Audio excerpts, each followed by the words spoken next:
اس کو بھی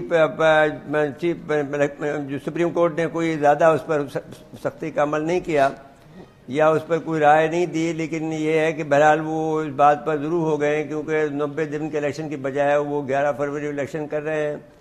وہ کہا جاتا ہے کہ کیونکہ ہمیں یہ مکمل کرنے تھے حلقہ بندیاں اور فلانا، تو یہ کام تو وہ 2 سال سے کر رہے ہیں، لیکن یہ کہ ہو نہیں پا رہا تھا، یہ ہو پا رہا تھا یا نہیں ہو پا رہا تھا، جو اب جب ہو گیا ہے تو اب انہوں نے 11 فروری کا اعلان کیا ہے۔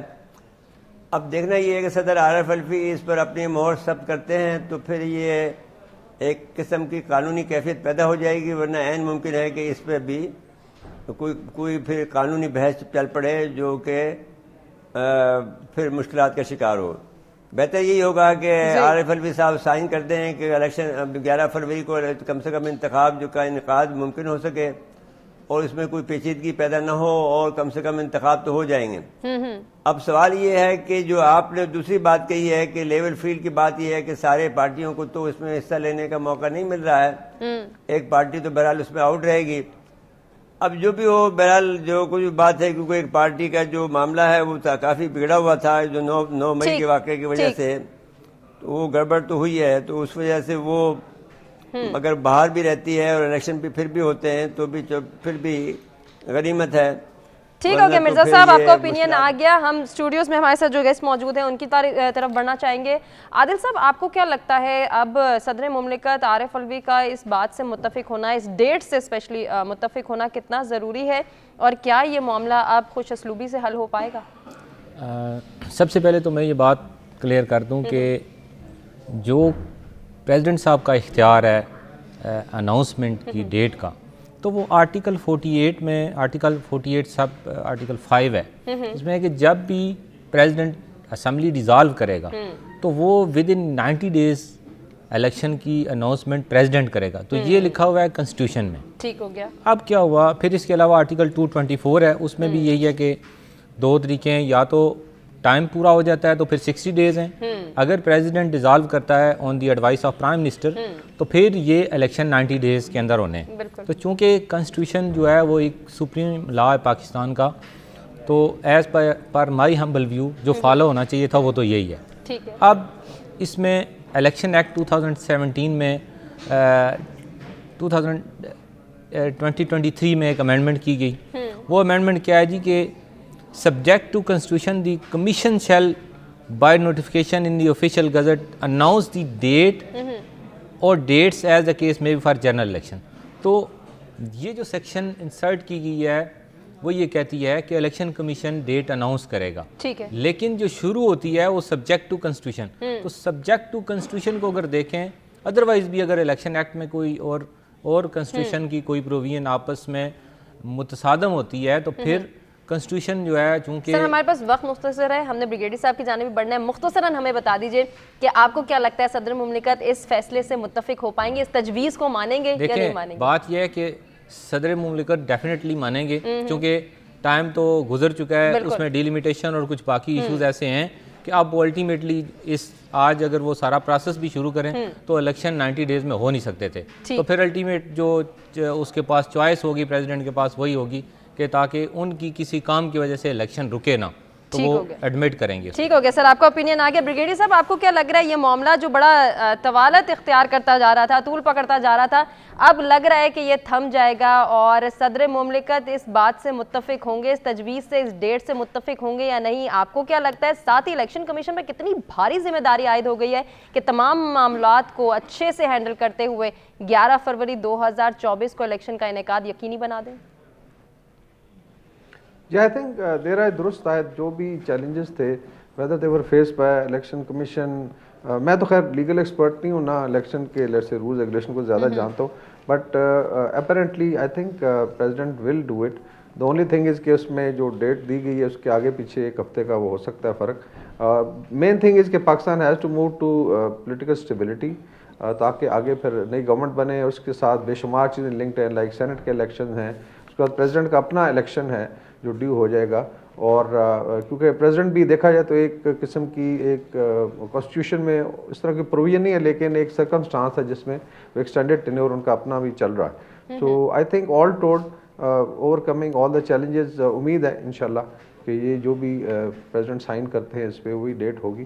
اینڈ دین ایک پولیٹیکل پروسیس اسٹارٹ ہونا چاہیے جس میں پارٹیز باہر نکلیں, الیکشن کیمپین کریں, عوام کو اپنا اپنا مینڈیٹ دیں. اصل چیز تو یہ ہے کہ how do you convince the public, main چیز یہ ہے. یہ تو باقی ساری ٹیکنیکلٹیز ہیں. اصل چیز یہ ہے کہ آپ نے پہلے کیا ڈیلیور کیا ہے. آئی تھنک سب کو کٹہرے میں کھڑا کر دیں. آئی ڈونٹ تھنک سو سب کے پاس کوئی کلین سلیٹ ہے.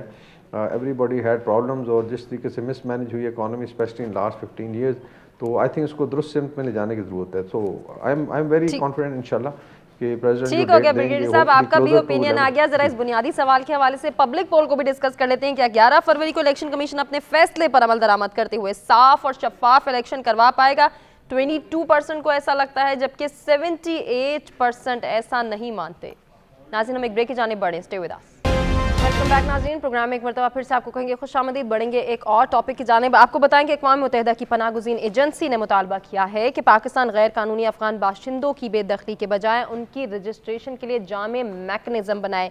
ایک مرتبہ پھر ہم نے دیکھا کہ اگر پاکستان نے کوئی ایکشن لینے کی کوشش کی جن افغان باشندوں کی غیر رجسٹریشن کے حوالے سے جو غیر رجسٹرڈ ہیں ان کے حوالے سے بات ہوئی کہ ان کی بے دخلی کو یقینی بنایا جائے گا, اس کے لیے ڈیٹ اناؤنسمنٹ ہوئی. اب جب عملی اقدام کرنے کی بات آئی تو ہم پر ایک مرتبہ پھر سے مغرب کی جانب سے بوجھ آیا یا پھر ہمیں دبانے کی کوشش کی جا رہی ہے کہ ان کی بے دخلی کوئی جو ہے وہ طریقہ کار نہیں ہے بلکہ اس کے لیے ان کی رجسٹریشن کو یقینی بنانے کے لیے جامع میکنزم بنانے کی ضرورت ہے. کیا پاکستان اس مطالبے کو پورا کر پائے گا, نہیں کر پائے گا؟ قانونی حیثیت کیا ہے, قانون کے تقاضے کیا ہیں؟ ذرا اس پر روشنی ڈالنے کے لیے ہم عادل صاحب کی جانب بڑھتے ہیں, ان سے گزارش کریں گے. عادل صاحب یہ جس طرح سے ابھی ہم پر ایک دباؤ ہی کہیں گے کیونکہ مطالبات اسی طرح سے کی جاتے ہیں مغرب کی جانب سے کہ ہم پہ دباؤ ڈالا جاتا ہے اگر ہم کوئی ایکشن لینا چاہ رہے ہیں, کوئی بات کرنا چاہ رہے ہیں اپنے ملک کی بہتری کے لیے, اپنی قوم کی بہتری کے لیے.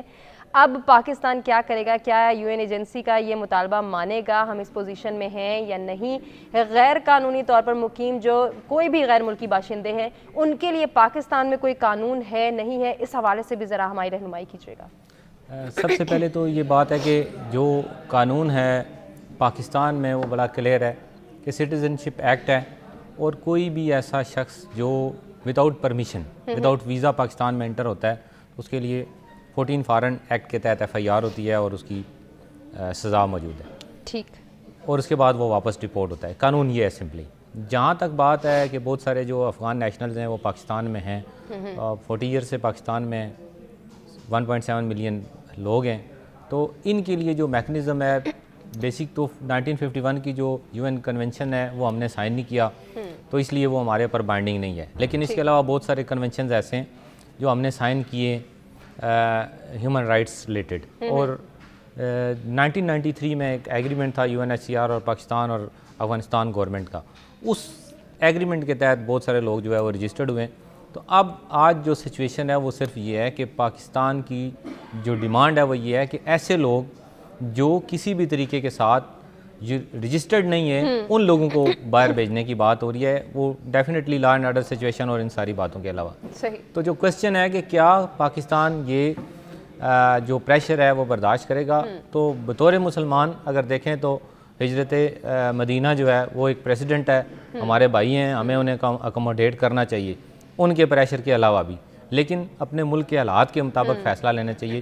پاکستان میں اس وقت کوئی قانون ایسا نہیں ہے, نہ ہی ہم کسی قانون کے پابند ہیں کہ ہم کسی بھی شخص کو اکوموڈیٹ کریں.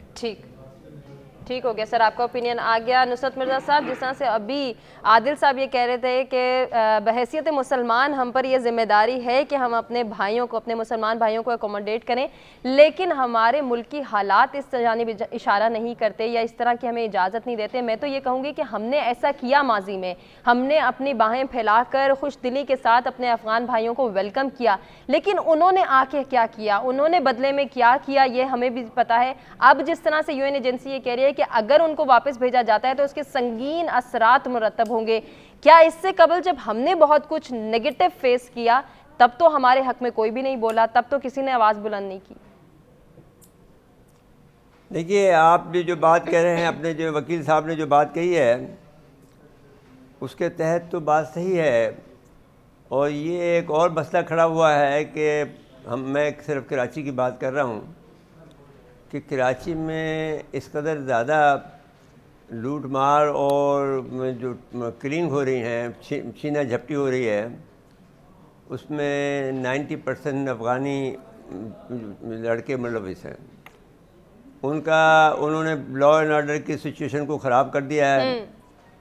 ابھی بھی آج بھی جو ہے وہاں ملیر میں ایک آدمی کو مارا ہے, میں نے ایک جس کا نام حیدر ہے, اس کو مار دیا ہے اور اس کے پیسے لے چھیننے کے لیے.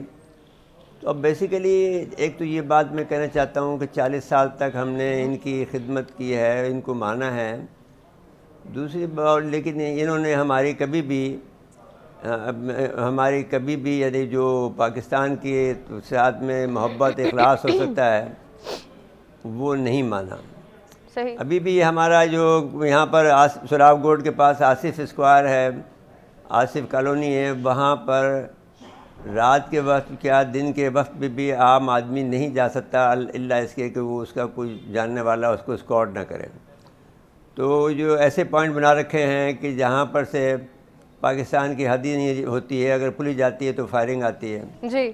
اب میں نہیں سمجھتا کہ یہ ہمارے پاس یہ تو صحیح ہے کہ ایک بستہ کھڑا ہو جائے گا کہ ہم نے اتنی بڑی تعداد میں اگر نکال دیے تو یہی لوگ جو ہے پلٹ کر ہمارے خلاف جو ہے وہ سفارہ ہو سکتے ہیں اور ہمارے خلاف جو ہے وہ کارروائیوں میں حصہ لے سکتے ہیں, اور وہاں سے بھی جا کر یہ جہاں سے بارڈر سے نکل سکتے ہیں وہاں نکل سکیں گے اگر رشوت دے کر کسی اور وجہ سے ہمارے لیے معاملات خراب کریں گے. لیکن اب کوئی تعلقات اتنے خراب ہو گئے ہیں کہ وہ اب بھی کریں گے, اب زیادہ کریں گے. اور ٹھیک ہو گیا مرزا صاحب, آپ کا اوپینین آ گیا. بریگیڈیئر صاحب جس طرح سے ابھی مرزا صاحب بات کریں کہ حالات اس جانب اشارہ کر رہے ہیں کہ سنگین صورتحال ہو سکتی ہے, یا جس طرح سے یو این پناہ گزین ایجنسی یہ کہہ رہی ہے کہ ان کی واپسی سے سنگین اثرات مرتب ہو سکیں گے. یہ جو 8 ممالک اور یو این ایجنسی کا رد عمل ہم نے دیکھا افغان تارکین وطن کے واپسی کے حوالے سے, پاکستان کا تو فارمولہ بڑا سمپل ہے کہ جو رجسٹرڈ ہیں وہ پاکستان میں رہیں, جو غیر رجسٹرڈ ہیں وہ پاکستان کو چھوڑ دیں, کیونکہ اس سے ہمارے لا اینڈ آرڈر کی سچویشن پر حرف آ رہا ہے. اس پر سوالیہ نشان اٹھ رہے ہیں کہ ہمارے ہاں ہمارے ملک کے اندر جو ہے وہ سچویشن خراب ہو رہی ہے, صورتحال کو خراب کرنے میں ان غیر رجسٹرڈ افغان باشندوں کا ہاتھ ہے. سر آپ کیا کہیں گے, اب پاکستان کو یہ میکنزم بنانے کا مطالبہ ماننا چاہیے؟ آئی تھنک اس پہ تھوڑا الیبوریٹ میں کروں گا, انکلوڈنگ دا بیک گراؤنڈ, بڑا ضروری ہے. آئی تھنک کچھ پوائنٹس آلریڈی آ گئے ہیں. ایک تو یہ ہے کہ even Islamic point of view سے دیکھیں تو جو ہجرت ہے مکہ سے مدینہ کی طرف, that was from in area یا ایک سٹی تھا جو کفار کے پاس تھا, اور ہجرت آپ نے کی ایک پناہ گاہ بنائی جہاں مسلمز تھے, یعنی ایک اسٹیٹ بنی. سو اس لحاظ سے یہ بالکل لاگو نہیں تھا. افغانستان پاکستان کے افغانستان خود ایک اسلامک ملک ہے اور وہاں سو کالڈ اسلامک گورنمنٹ ہے. میرے تو ان سے اپیل ہوگی کہ آپ ایسی فضا کیوں نہیں قائم کرتے جو فیئر کے بغیر ہو اور لوگ اپنے گھروں کو واپس ہو. ذمہ داری افغان گورنمنٹ کی ہے, ہماری نہیں. اچھا, دوسرا آ جاتا ہے کہ جو فگرز ہے وہ بڑا کلیئر ہونا چاہیے. It is more then 5 million, جس میں 30 لاکھ جو ہیں پرانے ہیں, فرسٹ انٹرونشن جو رشیا کی اس وقت کے ہیں جن کی سیکنڈ جنریشن لیے ان کی رجسٹریشن بھی ہوئی ہے, دیر از نو ایشو. یہ 17.5 لاکھ ان رجسٹرڈ یا انلیگل امیگرینٹس ہیں جو بیسیکلی آئے ہیں جب امریکن انٹرونشن ہوئی, اور اس کے بعد پھر جب امریکن ایگزٹ ہوا تو یہ لوگ پرابلی ان کے ساتھ کام بھی کرتے تھے, گورنمنٹ میں تھے, بزنس تھے, وٹ ایور, اور شاید وہاں پہ ان کو فیل ہوا کہ سیفٹی نہیں ہے. سو یہ بیسیکلی وہ لوگ ہیں, اور ساتھ اور بھی لوگ آ گئے. سو اس میں ایک تو بائفرکیشن کی ضرورت ہے. وی آر ناٹ, اور اگر ٹوٹل تعداد دیکھیں 50 لاکھ, تو یورپ کے کافی سارے ممالک ہیں جن کی شاید آبادی 50 لاکھ نہیں ہے, تو آپ نے پورا ایک ٹیکنیکل ایک ملک سنبھالا ہوا. تو دیر از نو ایشو ود 30 لاکھ. تو یہ بڑا کلیئر ہونا چاہیے. دوسرا, افغانستان میں 2 بڑی انٹرونشن ہم بھول جاتے ہیں. 2 سپر پاورز ڈفرنٹ ٹائم پہ آئے. پہلے رشینز آئے 8 سال بیٹھے رہے, پھر امریکنز آئے 20 سال بیٹھے رہے. ابھی نہ ہم نے ان کو انوائٹ کیا, نہ ہم نے لیٹس سے ان کو ویلکم کیا, وہ اپنے انٹرسٹ کی خاطر آئے. اور اس کا مطلب انٹرنیشنل کمیونٹی نے خود جو ہے ڈی اسٹیبلائز کر کے رکھا ہوا ہے, اور پاکستان اسٹریٹجک ڈیتھ بنا ہوا ہے. افغانستان کے بجائے ہم ان کو بناتے کہ ان کے لیے ایک فال بیک. تو یہ ایک پرسپیکٹیو ہے جو پتہ ہونا چاہیے. ابھی آ جاتے ہیں کہ ایشوز کیا ہیں. یہ جب نکلے ہیں تو اس میں 6 سے 7 لاکھ لوگوں کو پرومس کیا گیا تھا نارتھ امریکہ اور یورپ میں کہ جی ہم آپ کو لیں گے, بیکاز وہی بیسیکلی ویدر سول سروس یا فوج میں تھے یا ان کے نیٹو کے لیے کام کرتے تھے. تو وعدہ انہوں نے کیا تھا کہ 3 مہینے آپ ادھر اسٹے کریں, اسلام آباد پشاور, ویزا لگے گا اور آپ جائیں گے.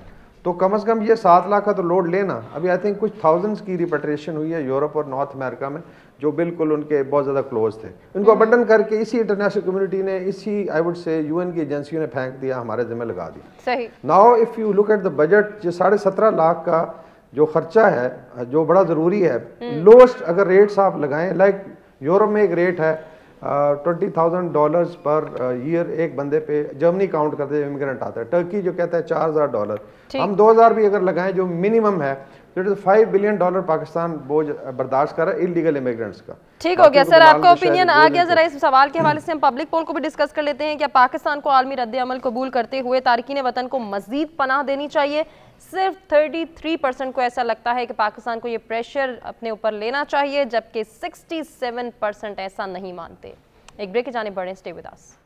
ویلکم بیک ناظرین, پروگرام میں ایک مرتبہ پھر سے آپ کو کہیں گے خوش آمدید. بڑھیں گے ایک اور ٹاپک کی جانب اور ڈسکس کریں گے اسرائیل فلسطین کشیدگی کے حوالے سے. گاہے بگاہے ہم آپ کو آگاہ بھی کرتے ہیں, اس پر اوپینین بھی جانتے ہیں اپنے مہمانوں کا, اور جو اوور آل سچویشن ڈیولپ ہو رہی ہے اس سچویشن کو بہتر بنانے کے لیے کیا اقدامات اٹھائے جا سکتے ہیں, کیا سجیشن ہے, ان پر بیس بھی ہم گفتگو کے سلسلے کو آگے بڑھاتے ہوئے آج کے حوالے سے اگر بات کریں تو آج جو امینڈمنٹ سامنے آئی ہے, آج جو ڈیولپمنٹ سامنے آئی ہے, اس میں جس طرح سے اوور آل سچویشن ایسی تھی کہ حماس ہی قصوروار اس کو ٹھہرایا جا رہا تھا اور صورتحال کا ذمہ دار بھی ٹھہرایا جا رہا تھا کئی میڈیا کی جانب سے, لیکن اب جو سچویشن ڈیولپ ہوتی ہوئی دکھائی دے رہی ہے, فلسطینی مزاحمتی تحریک حماس کے پولیٹیکل آفیسر کے سربراہ جو ہیں, انہوں نے ہی پولیٹیکل آفس کے جو سربراہ ہیں ان کا بیان سامنے آیا اور انہوں نے ہی ایک سجیشن پیش کیا ہے کہ آزاد فلسطینی ریاست جس کا دارالحکومت القدس ہو اور اس پر مذاکرات کے لیے ہم تیار ہیں. فلسطینیوں کی آزادی تک خطے میں امن و استحکام قائم نہیں ہو سکتا ہے. یہ بیان یقیناً بہت امپورٹنٹ ہے.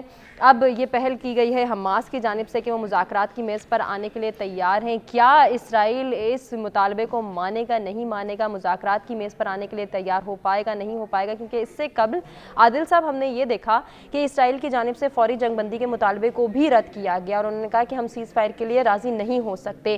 خطے میں کشیدگی پھیلنے کے جو خدشات ہیں وہ بھی اس بات سے بڑھنے لگے تھے. آج جب یہ بیان سامنے آیا ہے حماس کی جانب سے, ان کے پولیٹیکل آفس کے سربراہ کی جانب سے, آپ کو کیا لگتا ہے اب سچویشن بہتری کی جانب جائے گی یا پھر اس میں مزید کشیدگی ہو سکتی ہے؟ اسرائیل مذاکرات کے لیے راضی ہوگا, یہ مطالبہ مانے گا یا نہیں مانے گا؟ اصل میں یہ جو سارا کانسیپٹ ہے, اگر اس کو اس کانٹیکس میں دیکھیں کہ اللہ تعالیٰ نے قرآن پاک میں فرمایا بسم اللہ الرحمن الرحیم, سبحان الذی اسریٰ بعبدہ لیلا من المسجد الحرام الی المسجد الاقصی. میں آج فلسطین کے سفیر جو ہیں احمد ربائی صاحب, ان کو بھی ملا ہوں, اور ان کی جو باتیں ہیں یا جس طرح سے آپ نے وہ سٹیٹمنٹ ان کی سنائی ہے, اور جو باتیں ہیں وہ تو یہ ہے کہ وہ بڑے ڈٹرمنٹ ہیں کہ ہم نے اس دفعہ کچھ نہ کچھ رزلٹ لے کے تو پھر یہ معاملہ روکنا ہے.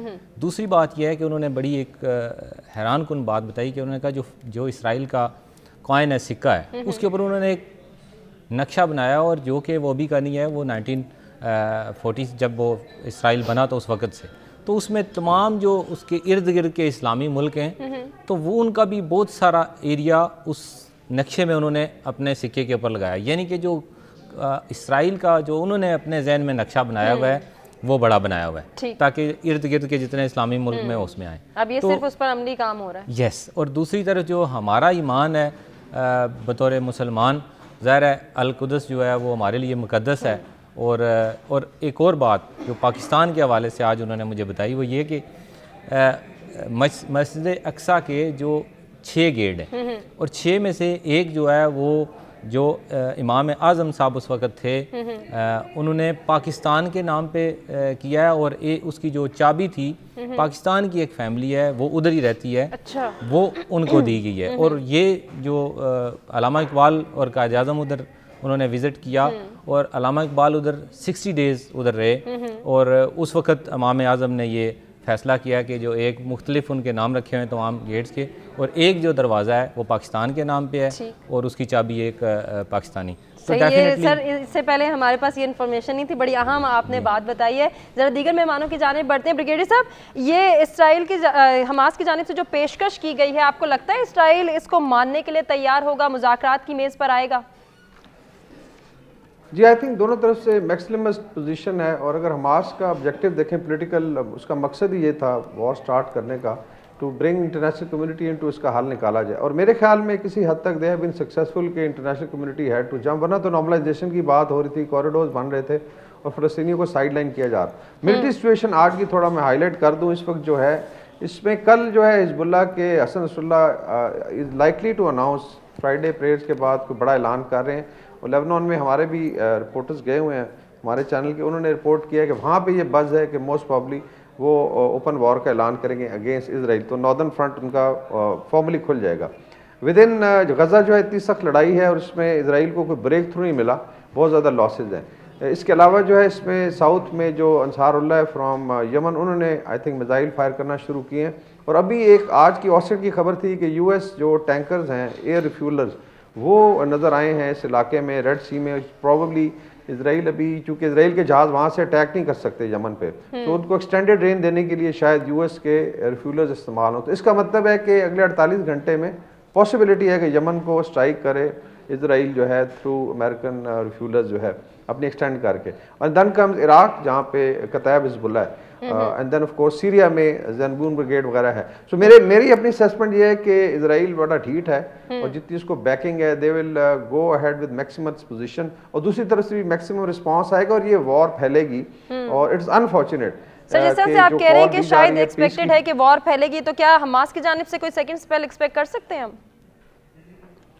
یہ چونکہ ابھی اس کو ایکسس آف ریزسٹنس کہتے ہیں, یہ جو سیکوینسنگ ہے یہ نارمل نہیں ہے, کیونکہ حماس نے سٹارٹ کیا, پھر حزب اللہ نے انگیج کیا, پھر ساؤتھ سے, اور ابھی موسٹ پرابلی جو چوتھا فرنٹ کھلتا ہے. تو اس کو ایکسس آف ریزسٹنس اس لیے کہتے ہیں کہ یہ کمبائنڈ آپریشن ہے, اور اس لیے اسرائیل کو بھی پریشانیاں. اینٹونی بلنکن کل اسرائیل دوبارہ پہنچ رہے ہیں, وہ کیا کرنے جا رہے ہیں موسٹ پرابلی اسیس کریں گے. اور اسرائیل کو اس طریقے سے ملٹری سکسیس نہیں ہوئی ہے.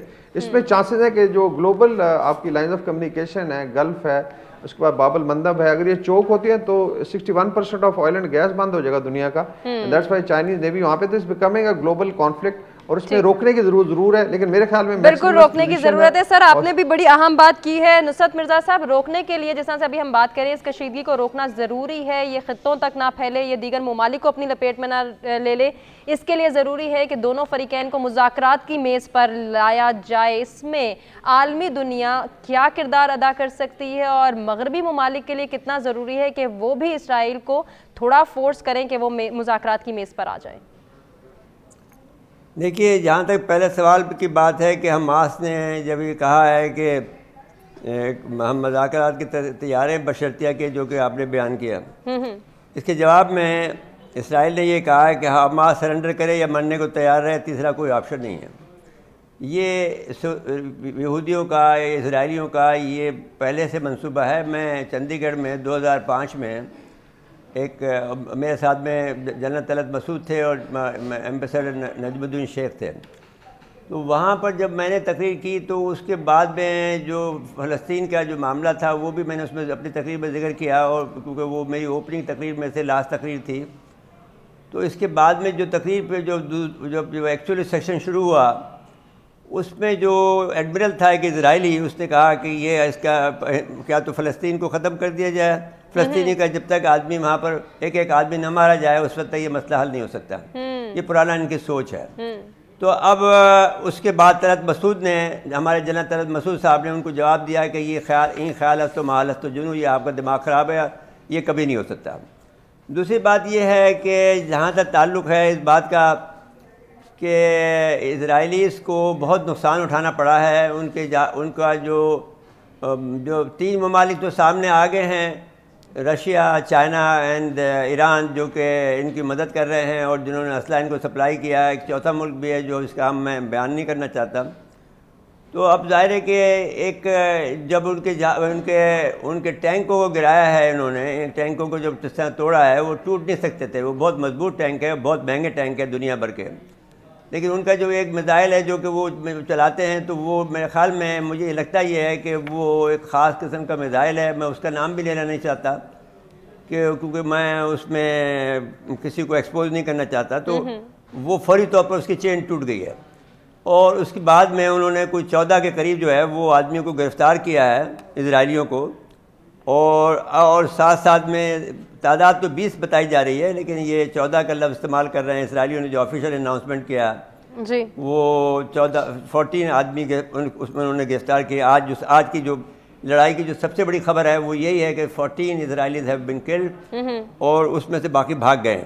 تو اب بحث یہ ہے کہ یہ دیکھنا پڑے گا کہ جو ان کے پاس, حماس کے پاس ہتھیار ہیں, وہ ہی مجبور کر سکتے ہیں, نہ کہ جیسا کہ آپ کہتے ہیں کہ ویسٹرن دنیا جو ہے ان کو مجبور کرے گی. صحیح. بلکہ یہ اس کی مزاحمت ہوگی جو کہ اسرائیل کو بات چیت میں مجبور کرے گی. اور اگر آپ میں کسی میں بھی جو بھی یہ خیال ہے ٹھیک. وہ ان کی جو جتنی بھی مدد کر سکتا ہے. انہوں نے یہ بھی کہا ہے ان کے علماء کرام بھی. ایک بات بھی میں کلیئر کر دوں کہ امام اعظم نہیں ہے, وہ مفتی اعظم نے جو باتیں جو ہمارے وکیل صاحب نے کہی تھی, مفتی اعظم. ٹھیک ہو گیا مرزا صاحب, ٹھیک ہو گیا, آپ کا اوپینین بھی آ گیا. ناظرین اس سوال کے حوالے سے ہم ذرا پبلک پول کو ڈسکس کر لیتے ہیں. کیا اسرائیل اس پیشکش کا خیر مقدم کرے گا جو حماس کی جانب سے آئی ہے؟ 33% کو ایسا لگتا ہے, جبکہ 67% اس کو نہیں مانتے ہیں. اپنے تمام مہمانوں کا شکریہ ادا کرنا چاہیں گے جنہوں نے اپنے قیمتی وقت اور قیمتی تجزیے سے آگاہ کیا. ناظرین آپ سے اجازت لیں گے, اللہ نے کے بعد.